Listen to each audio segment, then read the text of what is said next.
Hello, this is Steve Shaw, NCAA Football Secretary Rules Editor, and today in our video we're going to look at the rule changes for the 2018 season, and we'll also touch on some mechanics changes and some editorial changes that will impact our season.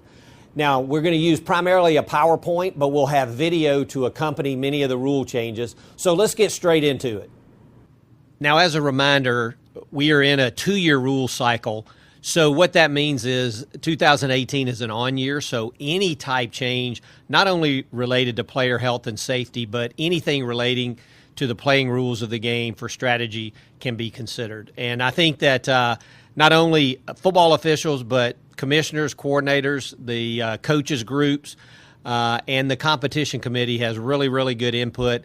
All of this was finalized on March 2nd through the Rules Committee, approved on April 13th by Prop. There's one exception that we're still working through, and that's coaches' communication devices and headsets, and we'll talk about that when we get to that slide.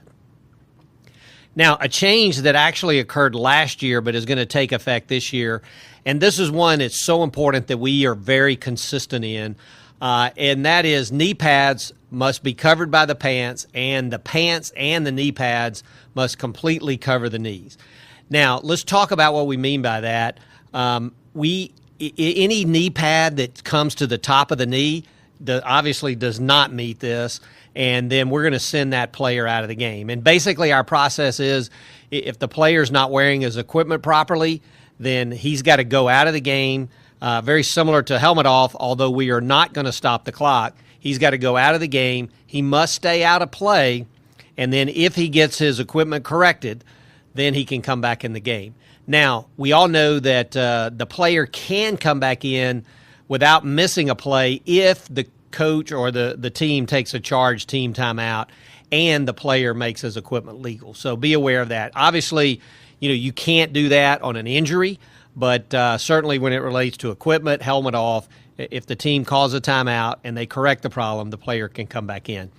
Now, this is being sent to every one of our schools as a diagram to really show them that what is compliant and what is non-compliant. And you can see on the top left, you can see what's compliant, and then non-compliant in the middle left, touching the top of the knees, and certainly on the far bottom left, way high, send those guys out of the game immediately.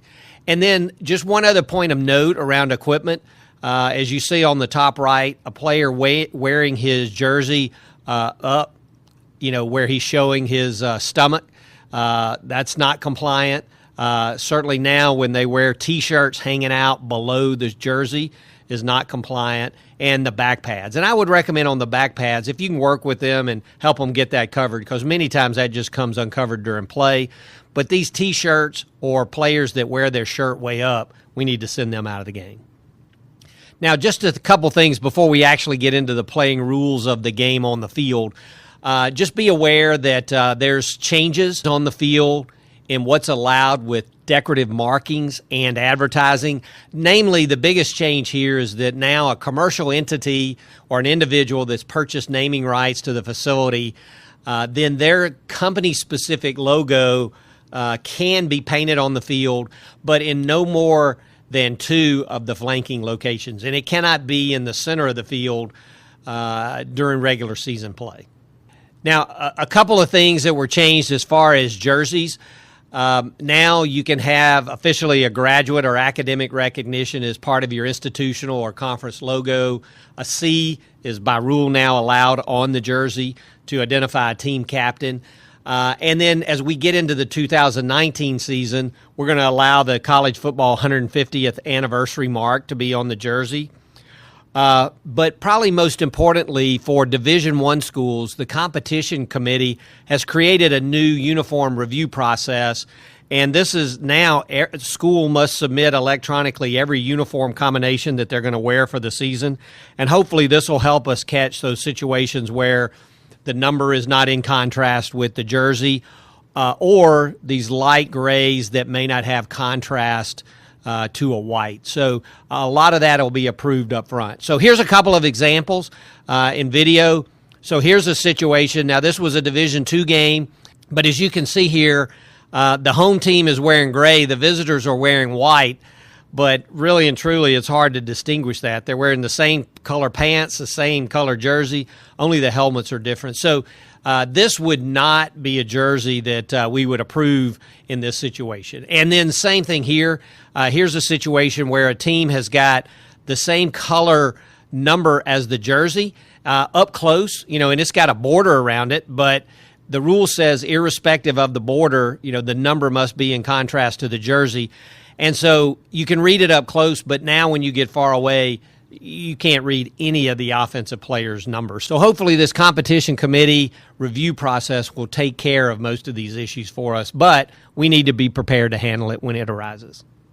So one other change on prohibited field equipment. As you know, before, the umpire could wear a camera with no audio component, but now that's being expanded to allow any official, obviously with prior approval of the conference and the participating institutions, but now any official can wear a camera. It must have no audio component, but it can be on any or all officials with the proper approvals. Now, I put this out there about coaches' phones and headsets, and there's still some work going on. As we're doing this video, the CCA is meeting, so this could have some changes. But basically, the first thing you need to know is that the coaches' phones and headsets are not subject to any in-game penalties. So just so you know, right now the rule is 20 total headsets or communication devices allowed. 15 for their accountable coaches and graduate assistants, 4 for squad members, and 1 additional for an on-field person for non-coaching activity. Now, the other part of this is only countable coaches and graduate assistants are allowed in the coach's booth, and the exception to that is we can have 1 communication technician on the sideline and in the coach's booth that has a headset, and that would not count in the 20. Now, I say that there are things that could still change with this before we start the season, so we'll update everybody before we kick it off in 2018. So now let's move into actual rules that will impact play on the field. Now, the first one we're going to talk about is the play clock after touchdown and free kicks. And really, this is an emphasis to keep the game moving. And I should start it with a thank you for the good work last year around halftime. I think we all did a very good job managing the halftime. And then I think our mechanics were a lot more consistent around restarting the clock after first downs and, when runs go out of bounds. When the center judge is spotting the ball, we're restarting the clock irrespective of substitutions or whatever. So I think that really attributed the halftime and our mechanics to actually speeding the game up. And nationally, the game was 4 minutes shorter last year than in previous years. So good work there. And these rule changes here are designed to, again, keep the game moving. And so these two, after a touchdown now, the play clock will be set to 40 seconds, and the goal is to expedite the try. So a couple things of note there. We're still going to work our same procedure on if you're in a game with replay. The referee will stand between the snapper and holder, and we'll wait for positive confirmation from replay. If the clock gets below 25 seconds when you get that positive confirmation, then we won't stop anything. We'll just pump.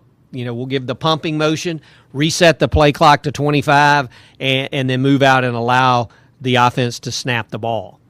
The other thing in this is if you have a situation where the team wants to go for 2 or they want to relocate the ball for whatever reason, then the coach has got to let you know before the play clock gets to 25. Once it's at 25 and counting down, then it's too late. He cannot relocate the ball. Now, he can always call timeout to do that, but make sure our coaches understand if they want to relocate the ball, they've got to do it before the play clock gets under 25 seconds. And then same thing following a free kick.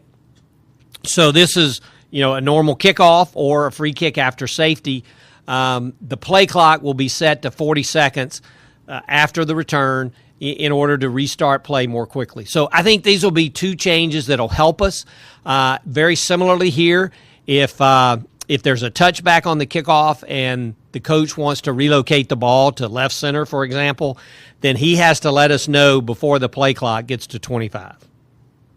Now, probably the biggest change in our game this year is around the free kick and allowing a fair catch opportunity for the receiving team. So we know normally by rule that when a Team B player makes a fair catch, the ball becomes dead where it's caught, and it belongs to Team B at that spot. So now we have an exception that on a free kick, if a Team B player makes a fair catch behind their 25-yard line, then and they complete the catch, the ball will belong to Team B at its own 25-yard line. So it's technically not a touchback, but the ball will belong to Team B at the 25. And so I think this is a player safety situation where what we've seen in the data is that on touchback plays, there are far fewer injuries, especially upper body injuries, than on a regular kickoff play. We made some changes a few years back to really encourage touchbacks. So this is another step on that journey to make the kickoff play a safer play. So as we talked about before, so after they make a fair catch, remember now if they make and complete the fair catch, we're going to go to a 40-second play clock. And the ball will be put in play midway between the hash marks on the 25. But again, the offense can relocate the ball before the play clock gets to 25 seconds. Once it's at 25 and counting down, then the coach would have to call timeout to relocate the ball. So we have a change in Rule 8 concerning the try. And basically, as we know today, if a touchdown is scored on the last play of the game, we're not going to attempt the try unless the points would affect the outcome of the game. And basically what that means, if either team is ahead by 1 or 2 points or it's tied, we're going to do the try. And this change is an exception to that, and it allows the scoring team, if they're ahead by 1 or 2 points, then they have the option to forego the try. So basically, if they score on the last play of the game, and there's a celebration, the coach can just say, hey, we don't want to work the try. We'll move on and end the game. So let's look to that head coach immediately. In these type situations, the coach still has the opportunity if for some reason, their kicker is trying to set a record or whatever, they have the option to play the try, but I think most of the time they'll forego the try. So I think this is a good change that'll help us. Now, significant changes in blocking below the waist. So we're going to look at some video, but before we do, let's just kind of work through the changes. So first of all, there was no change to linemen with their initial position completely inside the tackle box. So they're allowed to block from, below the waist from any direction. Obviously, they can't clip, until the ball leaves the zone. So no change there. But now the first subtle change is all other Team A players, if they're not in that group, if they block below the waist, it must be directed from the front. And so we had a little further clarification that, our 10-2 is further defined as forward of the area of concentration of the player being blocked. But I also want to call attention to directed from the front. So it doesn't just mean that they block them in the front of the knees. The block must be directed from the front. And the intent of that is the player can defend himself if it's directed from the front. So basically, the interior lineman can block below the waist from any direction. Everybody else has to block, if they block below the waist, from the front. Now, there are 3 exceptions, and the first exception is probably the biggest. Team A players cannot block below the waist if the block occurs 5 yards or more beyond the neutral zone. So now once the player gets downfield, no blocking below the waist. But that still allows the offense to block against a corner that comes up in run support, or if there's a bubble screen. If it's within 5 yards of the line of scrimmage, then the offense can block there. Now, players outside the tackle box at the snap or any time after the snap or in motion at the snap, they cannot block below the waist back toward the initial position of the ball at the snap. So basically, this is our crackback rule, and that's really not changed. And even if a player lines up inside the tackle box, but he arcs and go outside the tackle box, if he comes back in, then he cannot block low back toward the original position of the ball. And then finally, once the ball has left the tackle box, a player cannot block below the waist back toward his own inline. So the peel back block is still not allowed. So let's look at some plays that illustrate this. Now, this first play we're going to look at, you're going to see number 86. He is catching a piece of that tackle. So we consider him as a back inside the tackle box. And now he's going to go back toward the original position of the ball and block low. Now, last year, this was a legal block, and he's still allowed to block below the waist back toward the original position of the ball. But remember, it must be from the front. So last year, this was a legal block. Now, because that is clearly not from the front, that is a foul for illegal block below the waist. Now, the second play, very similar situation. Here's a player, catching a piece of that tackle. He's going to come back toward the original position of the ball and block low. Now, may not have been designed this way. This is actually legal. Now, this block is actually from the front. The player approaches number 10 from the front, and he blocks him in the front. So this, although it may not have been designed that way, last year was legal. This year would be legal too, but only because he did get number 10 from the front. And then finally, here's another where you have an H-back that's going to come across the formation. So as you can tell, he's catching a piece of that tackle. Now he's going to go across the formation, and he's going to block low from the side. And so now he's not blocking back toward the original position of the ball, but if he blocks low in this situation, it has to be from the front. And this is from the side, and that would be a foul under this year's rule. Now, the other big change, as we talked about earlier, you're going to watch our right guard, number 64. He's going to go downfield and block low, and he's clearly beyond 5 yards from the line of scrimmage. So this now would be a foul, even if that block is from the front. And then finally, as a reminder on our defense, now they can block low 5 yards behind and beyond the line of scrimmage. And here's a play where you're going to see a defensive player who is going to go through an offensive player. He's going to go low, and he's not in that 5 yard window. And so this would be a foul, even last year and this year. Now, we've got some verbiage changes around leaping, and this is going to tie together both field goal plays, field goal extra points, and actually leaping the shield situations. The language is going to be very much the same. So starting with field goal extra point plays, it's a foul if the defensive player moves forward and tries to block a field goal or a try by leaving his feet and leaping into the plane directly above the frame of the body of an opponent.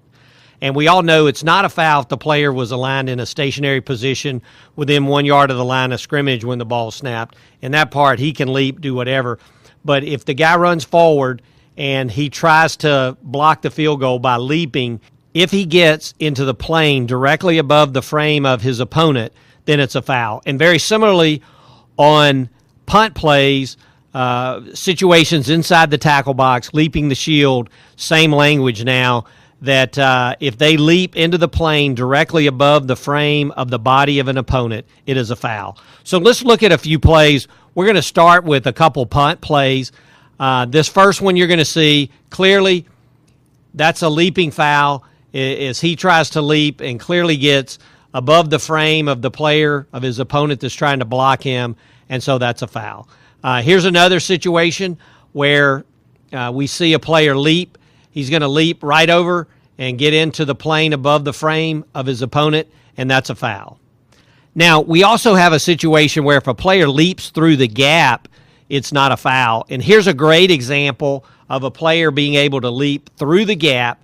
This is not a foul. He does not get into the plane directly above his opponent. So this is a good play, legal play, and that's how you can leap between players in the shield.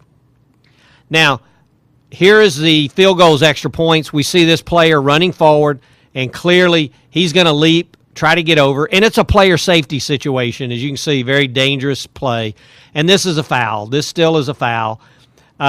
And then this is probably the play that got a lot of this conversation started, and the question a few years ago, was this a foul or not? Now, this clearly would be a foul because he goes through the plane above the frame of his opponent without a doubt. And so now, if this guy runs forward, this is a foul. And we thought we'd put in one play where a player is aligned in a stationary position within 1 yard of the line of scrimmage. He can really leap and do whatever. So you'll see this player here. He's aligned within a yard of the line of scrimmage, and he's going to leap. So this is a legal play. No issue with this. Now, as far as our penalty enforcement, we're linking together field goal enforcement and extra point enforcement. So now on a successful field goal, Team A has the option. They can still cancel the score and have the penalty enforced from the previous spot. But now they'll have the option to accept the score, and penalties for personal fouls and unsportsmanlike conduct can be enforced on the succeeding kickoff or from the succeeding spot in extra periods. So this is a change that should make our penalty enforcement a little easier. Now, we're adding a 10-second runoff into our instant replay rule. So basically, the rule states that if you're less than 1 minute in either half and a replay review results in the on-field ruling being reversed, and the correct ruling by replay, the clock would have never stopped, the game clock would have never stopped, then a couple things are going to happen. We're going to reset the clock back to the time that replay would have declared the ball dead, and then there will be a 10-second subtraction from that point for the 10-second runoff. Now, either team, not just one team, either team could use a timeout to avoid the runoff. So this is complex to talk about. Let's look at a play that illustrates it very well. So here's a situation. You can tell 50 seconds left in the fourth quarter, and we're going to have a play where quarterback's going to be under heavy duress, throws a pass, it's going to be intercepted, and returned for a touchdown. So in this situation, we're going to go back and look at this. Replay is going to stop the game, and what you'll see from the end zone view, you can tell without a doubt the quarterback's knee was down. So we'll go back to the original view so we can see the clock. Right there, you see his knee is down at 47 seconds. So we're going to reset the clock back to 47 seconds. Then there will be a 10-second runoff, so we'll reset it to 37, and then the clock will start on the ready for play. Now, one point of note here, both teams had timeouts left, so if the offense here or defense wanted to call timeout to avoid the runoff, they could do that. So I think this is a good change for us in replay, adding in the 10-second runoff component. Our rules also now state that collaborative replay, although it's still experimental, is allowed, and it's actually in the rule book. It had been experimental before, but had not made the rule book. Now it's experimental, and it's listed in the rule book. There was considerable discussion regarding the targeting rule and potential adjustments to the rule within the Rules Committee, but I think the Rules Committee felt like the targeting rule was being very effective. They could see change in player behavior. And so it's very important, even though there's no change in the rule, it's important that we stay the course as officiating group in making this call. You know, the rule says when in question, it's a foul. And so from the field, we need to put our marker on the ground. Now replay has expanded latitude in reviewing this, including creating the foul from the replay booth. So this is our top priority. This also is our number one point of emphasis. So we need to continue to work hard to identify and penalize targeting fouls in our game. But the good news is no change to the rule this year, and we'll see consistently year over year how effective this rule is being in taking the head out of the game. Now quickly we'll hit a few editorial changes. The first is around a forward pass. So we removed the arm from the situation. So now any intentional forward movement of the hand with the ball firmly in control of the passer starts the forward pass. So now it's not the hand or arm, it is the hand only. Now this is a change in Rule 343 around penalty enforcement. So now we remove the word only. So if the game clock is stopped, before it was only to complete a penalty. So now if the game clock is stopped to complete a penalty for a foul by the team ahead in the score, or either team if the score is tied, inside the last 2 minutes of the half, the clock will start on the snap obviously the option of the offended team comes in case they do not want it to wait to the snap. There was an editorial change also in a loose ball out of bounds, and the old rule really read that a ball not in player possession, other than a kick that scores a field goal, is out of bounds when it touches the ground, a player, a game official, or anything else that is out of bounds or that is on or outside the boundary line. Now, we are changing the word possession to control, and you say, why is that important? Well, here's a play from our national championship game that we can look at, and it illustrates this editorial change very well. So here you're going to see a situation, a ruling on the field of a completed pass, but replay is going to come in and take a look at this. Now, they actually let this play stand, but if we go back and look at it, what you're going to see is the defender is actually going to be standing out of bounds, and now he's touching the ball. Why is that significant? Well, the receiver, even though he's got firm control of the ball, has not got a foot down or a hand down or any body part down, so he does not have possession, although he has control. So technically, this could have been an incomplete pass in our old rule, but now he'll have firm control. I think everybody sees this as a good catch, and now by rule, this will be a good catch because he had firm control all the way down. Now, make sure you take note that we had some significant verbiage changes in roughing the passer. Really here, just trying to modernize the rule and really link it to what we're calling today. So make sure you review this, go through it, have good conversations about it. Now, a couple of comments on a few mechanics changes that we have for the 2018 season. This first one is a mechanics change on a punt. So on a punt with a regular or normal substitution process, it's acceptable for the umpire to assume the duties of holding the snap while he's facing the referee.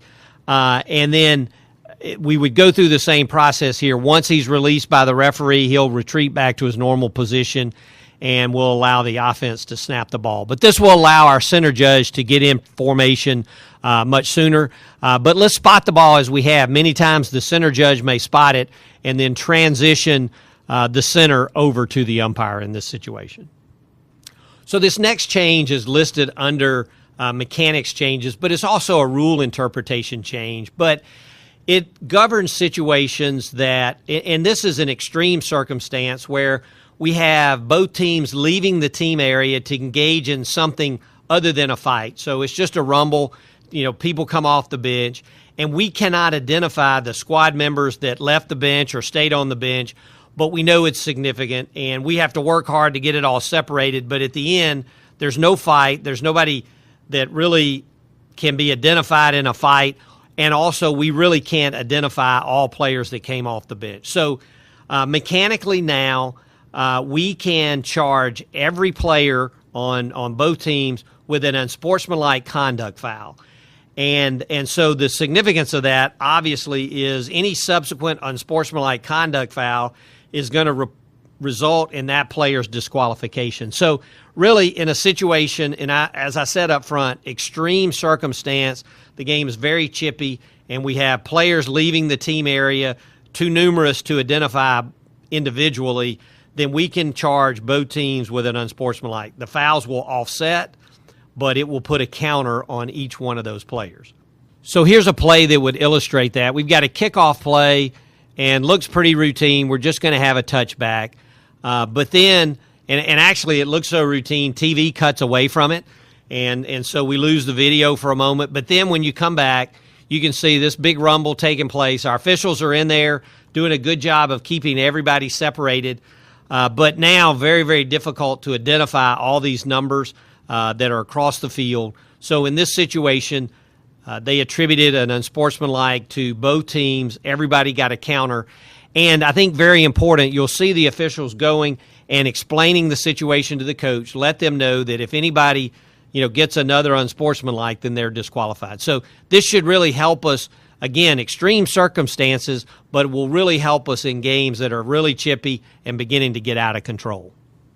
Now, a couple other points of note in our mechanics changes. So certainly with our rule change on all free kicks, the referee is going to be primary, but the referee, headline judge, and line judge need to be alert for fair catch signals and actions by the players after a signal is given. So with our new rule change, that will take a much bigger importance on our kickoff plays.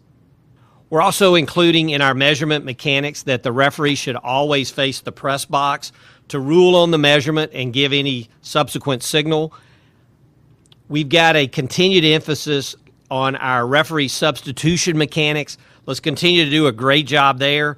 A lot of cat and mouse games going on between offense and defense, and I think we've done a great job. So make sure you review those completely, and that's a big point of emphasis, that we work our substitution mechanics well. And then, as noted above, our head linesman now is officially going to be designated as head line judge. You know, we're very different than the NFL because at halftime we swap but don't move the chains. We don't have a down judge. But now the head line judge will still be designated as HL, so we don't have to buy a new shirt. Many of our forms are still correct, but now will be called the head line judge. So I hope this video has been helpful, and best of luck to all of us as we prepare for a great 2018 season. Best of luck.